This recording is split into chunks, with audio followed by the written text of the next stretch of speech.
Welcome back, everyone, to the Friday the 13th Marathon. We are now in the Iron Man portion of the marathon, and we are now officially past the halfway point of the marathon. So if you're still with us and you still have a pulse, we're almost there. So we left off going through what some consider the Tommy Jarvis trilogy. And unfortunately, that storyline really just kind of gets thrown to the wayside. It never fully develops or pays off in any sort of way. So we're going to be moving right along. Because the people want more Jason. I bet a producer said that. The people want Jason, they don't want Tommy, they want Jason! So give them more Jason! So we're gonna get more Jason. As we move in our new direction for Friday the 13th, Part 7, The New Blood. The New Blood. There's a legend round here. A killer buried, but not dead. A curse on Crystal Lake. A death curse. Jason Voorhees' curse.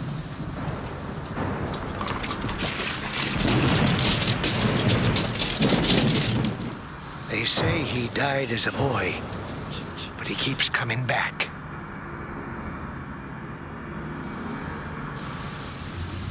Few have seen him and lived.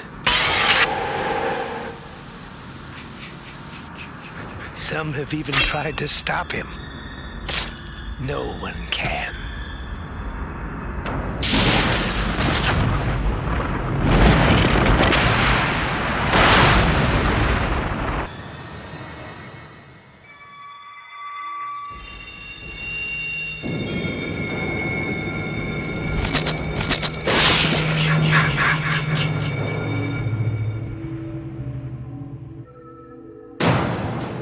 This opening scene sets up our main character for this film. Her name is Tina, and she kind of wrestles with these powers that she can't really control.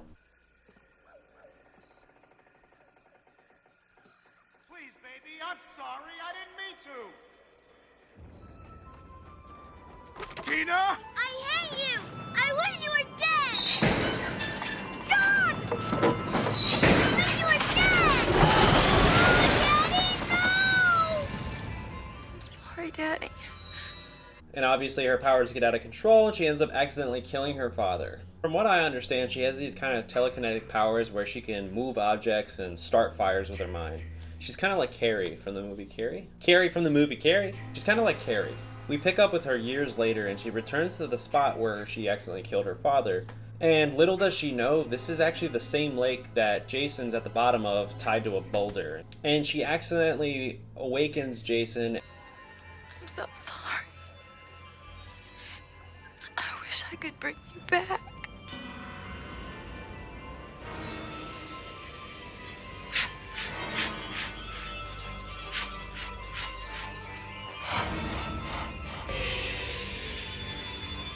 Daddy?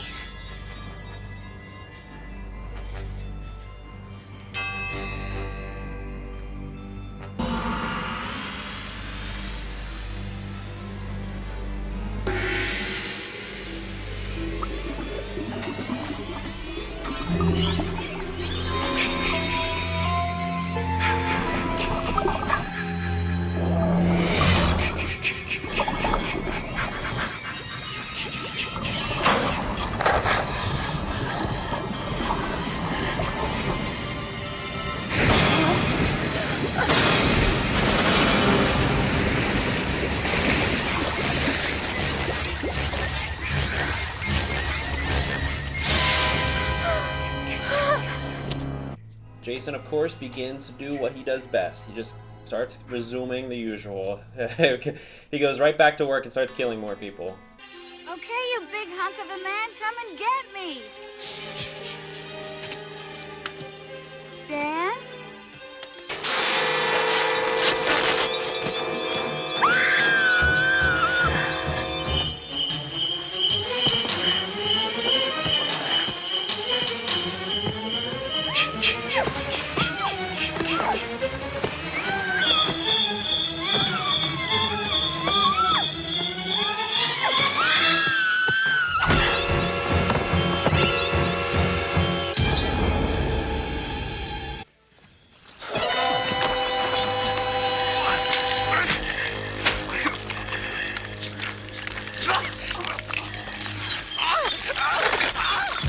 To be honest, there isn't that much that stands out to me with this film. It could be a result of marathoning all these movies back to back, but there are no memorable characters or likable characters for that matter, except for Tina. Tina's pretty cool. The kills were heavily cut back and heavily censored, which kind of leaves you with these really unsatisfying moments where Jason approaches a victim and then it just cuts away. It's super unsatisfying compared to what we've got throughout the whole series.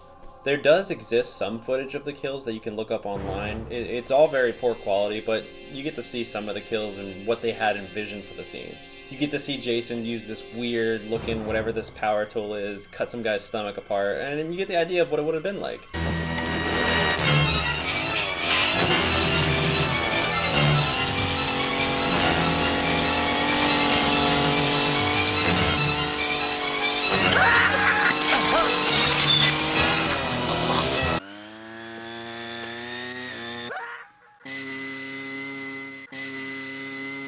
Why couldn't that have been in the movie? One other plus is that Jason really has a cool look in this film.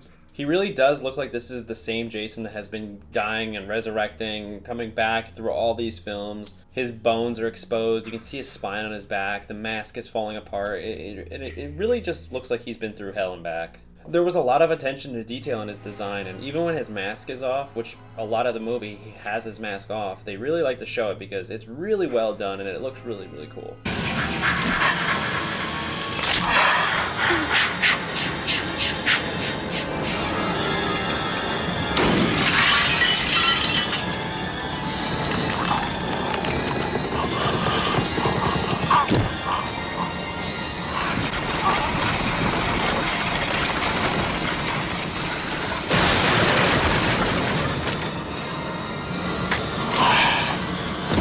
So most of the movie is alright, but the real big moment of the film is the duel between Tina and Jason. Jason has really met his match here. Tina, with her wild, uncontrollable telekinetic powers, really makes the perfect opponent for Jason. It's completely badass.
There's a fire stunt, which is actually pretty intense. Kane Hodder, who plays Jason in this film, was set on fire and continued to stay in character while he was actually burning in real life. He had second and third degree burns over most of his upper body, and he just stayed in character while being lit on fire because he's that much of a badass. Kane Hodder, one of the best Jasons out there. Eventually, during the fight, Tina's father, yep, the one who drowned in the beginning, emerges from the water, kind of like how the rest of the Voorhees do that, and attacks Jason.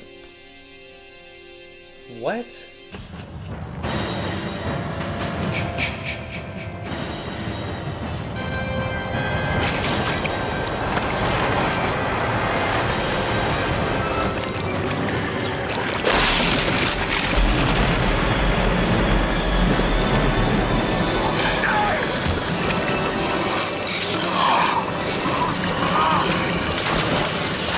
Apparently he was supposed to look like a zombie at this moment, but one of the producers didn't like that idea, so he just looks like this muddy, wet dad guy. It's really lame. Part 7 is okay.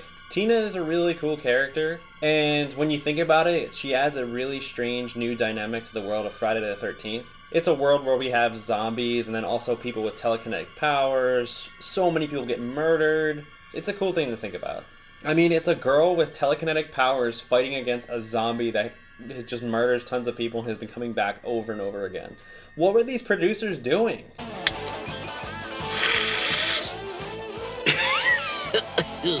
Okay, yeah, I mean, it was the 80s. So, here we are. After 7 movies, they had done just about everything they could do with Jason in the Woods. We've seen it all. The last one ended with a telekinetic power battle. How can you go any further? What do you do after that? So, the producers got together and said, we've had 7 movies with Jason in the Woods.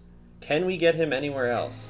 They did. They brought him to New York City. In Friday the 13th, Part 8, Jason Takes Manhattan. It's like this. We live in claustrophobia. A land of steel and concrete. Trapped by dark waters. There is no escape. Nor do we want it. We've come to thrive on it. And each other. You can't get the adrenaline pumping without the terror, good people. It even had its own theme song. No matter what you do.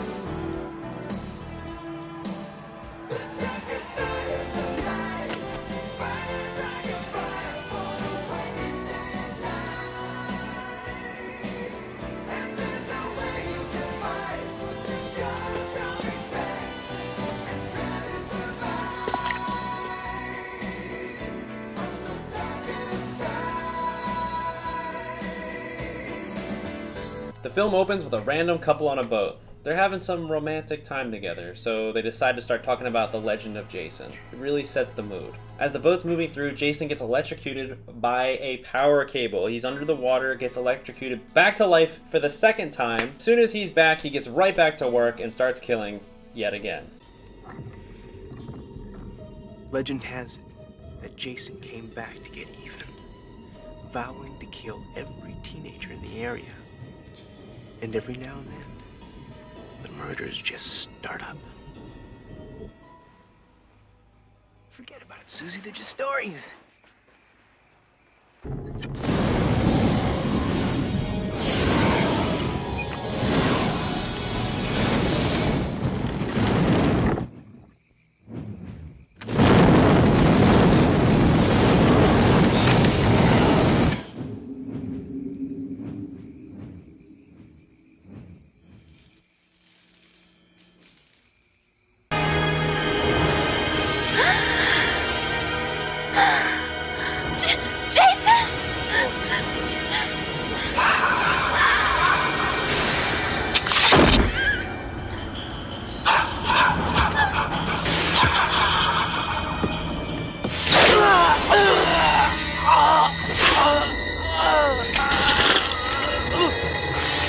Jason then navigates the ship out of Camp Crystal Lake to the sea, docks it, jumps from that ship, and stows away onto a cruise ship that's headed for New York City.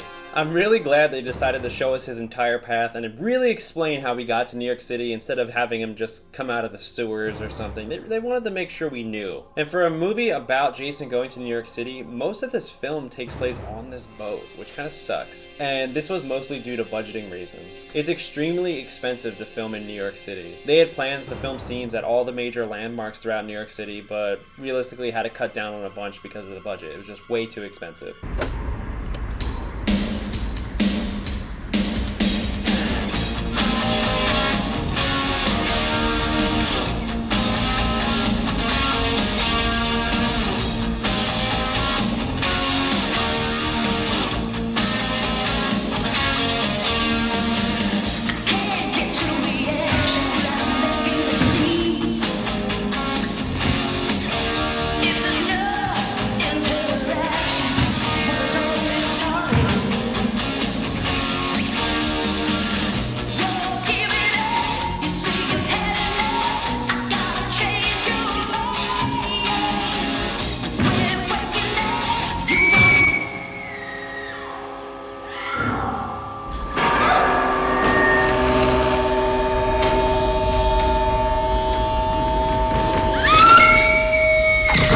So they only really ended up with a total of 2 shooting days in New York City, and then they filmed the rest in Vancouver for New York, which is a good avenue if you want to save some money on your film. They did get the shoot in Times Square, which is really cool.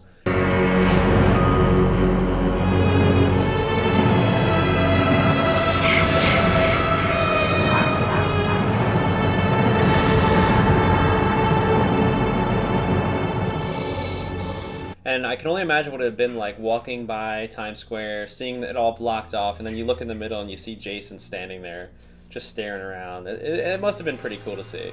And as you would imagine, as Jason takes Manhattan, Jason just runs around, kills people, no rhyme or reason. He just starts massacring people. I mean, he's in the city now, so there's really nothing tying him to the city. At Camp Crystal Lake, it was kind of his territory. He was avenging his mother, but here it's just New York City. You just kill someone, and nobody really cares.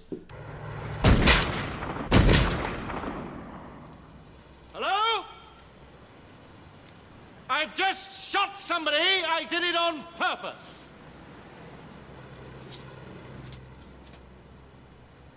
I said I have murdered a man, and I want to confess.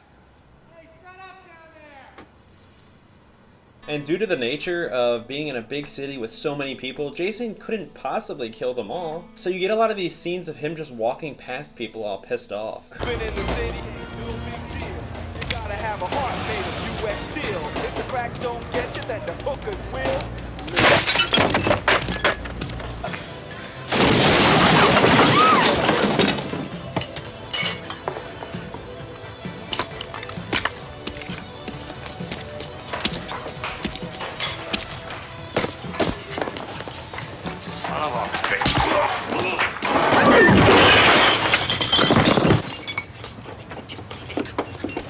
So once again, there's no memorable characters. The boat parts are okay, but the fun really comes in when he gets to New York, because that's what you bought the ticket or put the movie on to see, is Jason taking Manhattan, which is only a little bit of the film, and he just does some random kills there.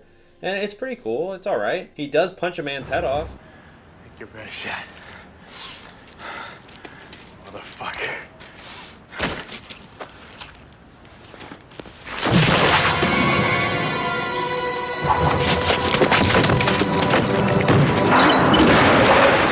However, in the end, he does die in a new way that we've never seen before. He gets melted by toxic waste. Yes, like melted or like acid. And you have some pretty cool practical effects on this too.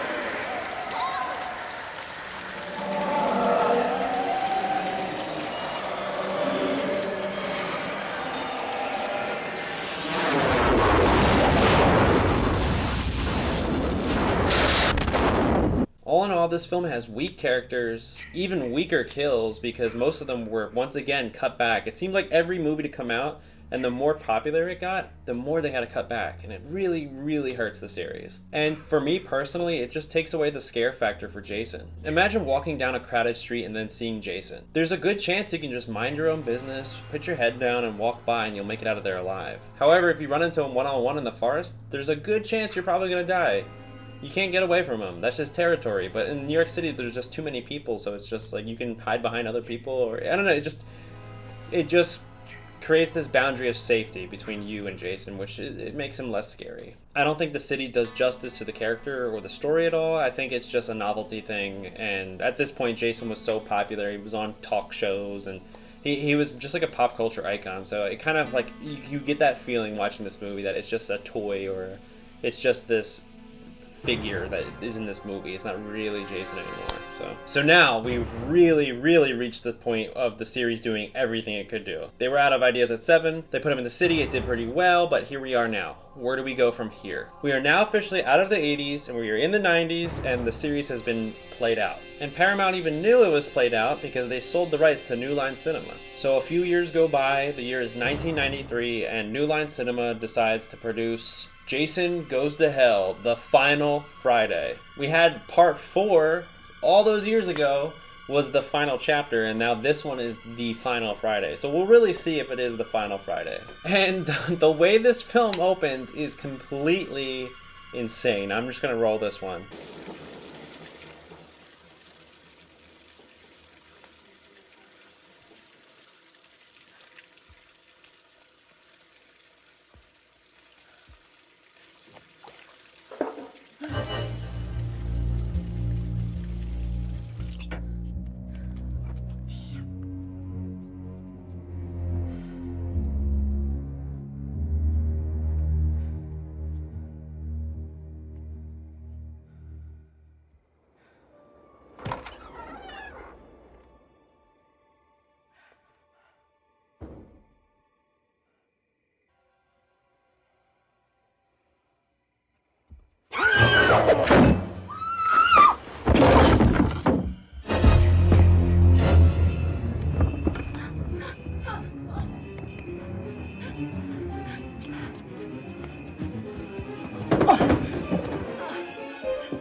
The fucking FBI pulls a sting operation on Jason. Yeah, that's what you just saw. They used a showering woman to bait him into chasing her, and then they blow him the fuck up. They blow him into smithereens. Holy shit. This is how the movie starts. We are in the first 5 minutes here, and Jason is just blown the fuck up. This is how they should have ended the entire series. This scene right here. But instead, it's the opening to this movie, and it's only gonna get weirder from here. So, they recover some of his remains and they're performing an autopsy on Jason. And then this happens.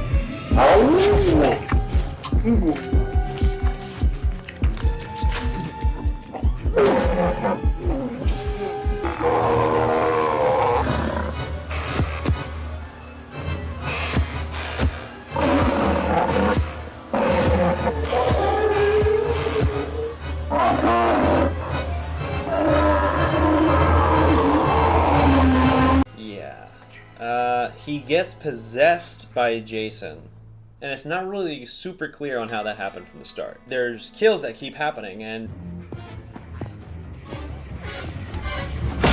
however, it's actually Jason switching hosts via a worm/snake-like creature.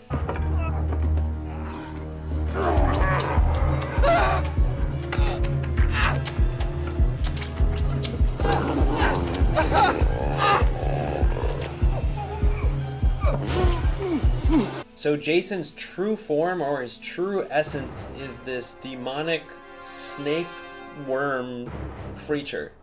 And he's going into people to change hosts. This movie is pretty insane, and I think we're at that point in a horror franchise where there's just been so many sequels that they try to reinvent things, and it actually kind of ruins the old lore and adds unnecessary things to it. For instance, why is Jason possessing people now? Why is there a demon worm? Why is it that only a blood relative can truly kill Jason now? Why is it that if Jason's worm goes inside of a blood relative and uses them as the host, it manifests his true form and brings forth his original body with mask included? Why? How does that work?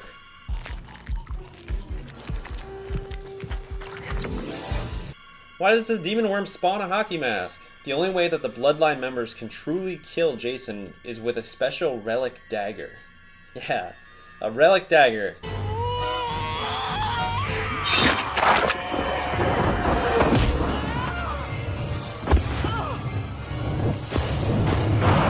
And did I mention that the Necronomicon, the Book of the Dead from the Evil Dead movies, is in this movie? Yes, this movie is insane. This movie is completely so different from the rest of the series. I couldn't help when I was watching this movie to think about how simple the first few movies were. To think about Kevin Bacon doing a belly flop into the lake and have someone just going around killing people.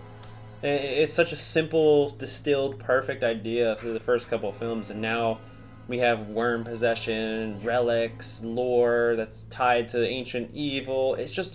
In my opinion, it's a little too much for the Friday the 13th series. It just makes things a little too crazy, and it's more so for the fact that it's just this one movie that all of a sudden pulls out all this stuff, and it kind of just feels like they were running out of ideas. One good thing, though, as the movie advertised, is Jason actually does get sent to hell in the end.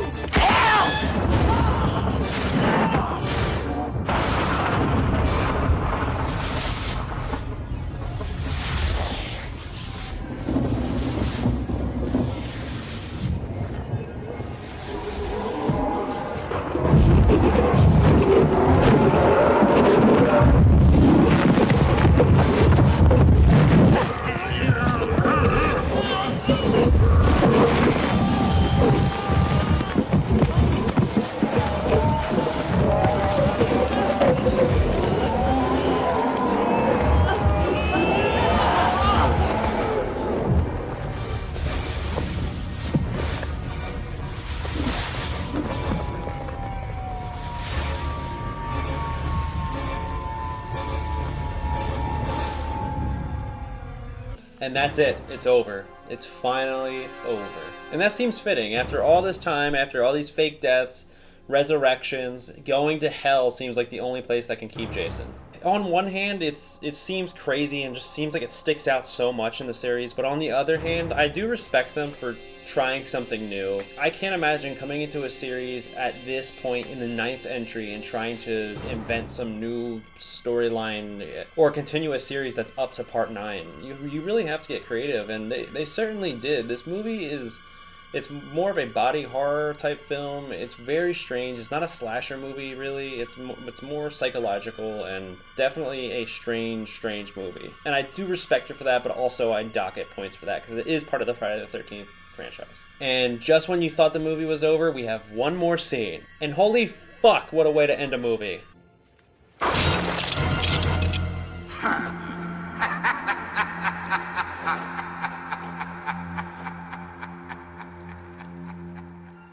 I can only imagine what that was like in theaters, seeing Freddy's hand come out, grab the mask, pull it down. Every horror fan for years have been talking about who would win, Freddy or Jason. And this movie teases that at the end. In the mainline franchise, teases the next film in the franchise. That moment gets me so excited, and it's just so cool to see. It's such a cool setup for things to come, so I give it a lot of credit for that as well. We only have 3 films left in the franchise. 3 more films to go through. Next week will be our epic finale to the Friday the 13th marathon, and trust me, you are not going to want to miss it. So, I'll see you there.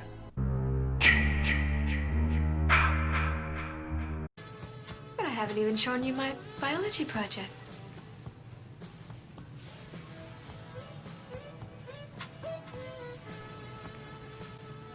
Hey. I mean... Now you stop that. I mean, really.